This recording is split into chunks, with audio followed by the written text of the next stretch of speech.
Welcome to Health Talk with Dr. Toyin. Today we'll be discussing cancer. Before I continue, if you've not subscribed to my channel, stop this video now and hit the subscribe button. The advantage of this is you'll be informed of new videos when they come in. Welcome back. As I said earlier, we'll be discussing cancers. February 4th is World Cancer Day. We'll be discussing this under the following topics. First of all, a definition will be given, then the groups, then causes, risk factors, then the common cancers in 2018, and treatment. Normally in the body, the cells have things that tell them when to multiply, to carry out certain functions, when to die, and when to be replaced by healthy cells. In cancer cells, this mechanism is lost, so the cancer cells divide uncontrollably and do not die off.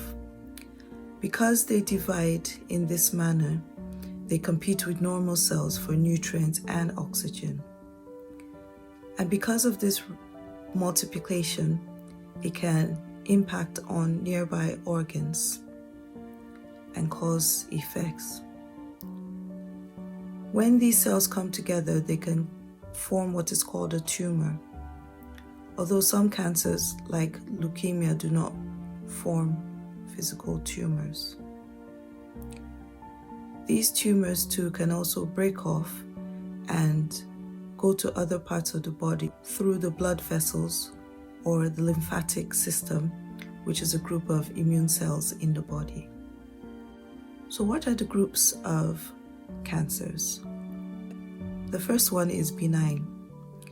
Benign cancers are usually slow growing, and where they have their effect is mostly due to the size of the tumor. And you have things like some brain tumors that can cause this.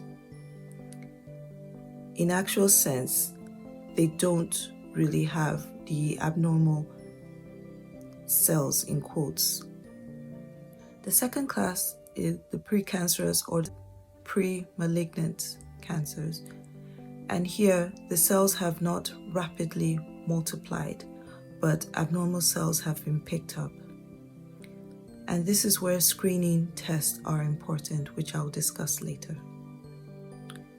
The third type is the malignant cancer, and that's when the cancer cells spread rapidly and they can break off and go to other parts of the body, and this is called metastasis. Although for most cancers a cause cannot be identified per se, causes of cancer are broadly divided into three, which includes physical factors like UV light and ionizing radiation. Secondly, chemical factors like arsenic, aflatoxin, which are food toxins, tobacco smoke, and asbestos. And the third cause are biological agents like viruses, bacteria, and protozoa. The risk factors of cancers can be broadly divided into non-modifiable and modifiable risk factors. Non-modifiable risk factors are more difficult to control, and these include things like age. The older the person gets, the higher the risk of developing cancers. Secondly, if they have a genetic predisposition already, they're more prone to have cancers. When we say a genetic predisposition, this means there might be some family history that just makes them more prone to this due to some abnormal genes in their body. And the third non-modifiable risk factor, if the individual has a weak immune system, for example, in people that have human immunodeficiency virus infection, or in those that have had organ transplants and are on medications that suppress the immunity. The modifiable risk factors, the first one is tobacco smoke. In tobacco smoke, there are more than 80 different chemicals that can cause cancers.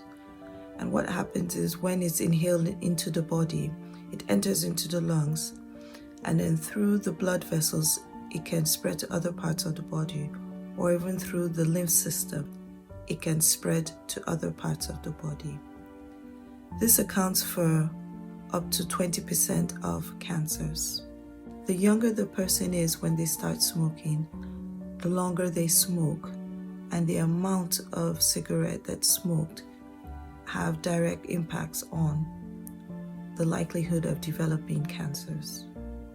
Some chronic infections like Epstein-Barr virus, hepatitis B and hepatitis C viruses, and human papilloma viruses, when in the body for a long period of time, can make people prone to cancers. And this can account for up to a quarter of cancers. The third modifiable risk factor is alcohol intake, especially when there's a heavy intake. And these can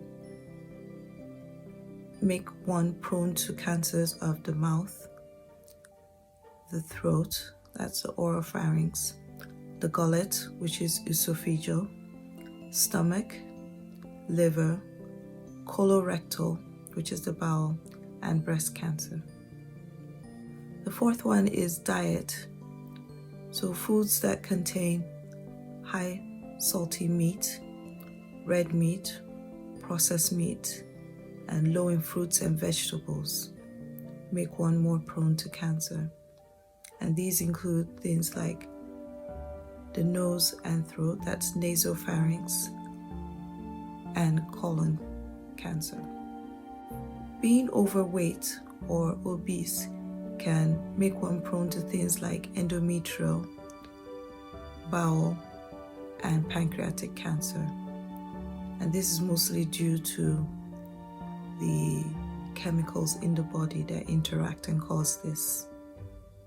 In line with being overweight, physical inactivity can also make one prone to developing cancers.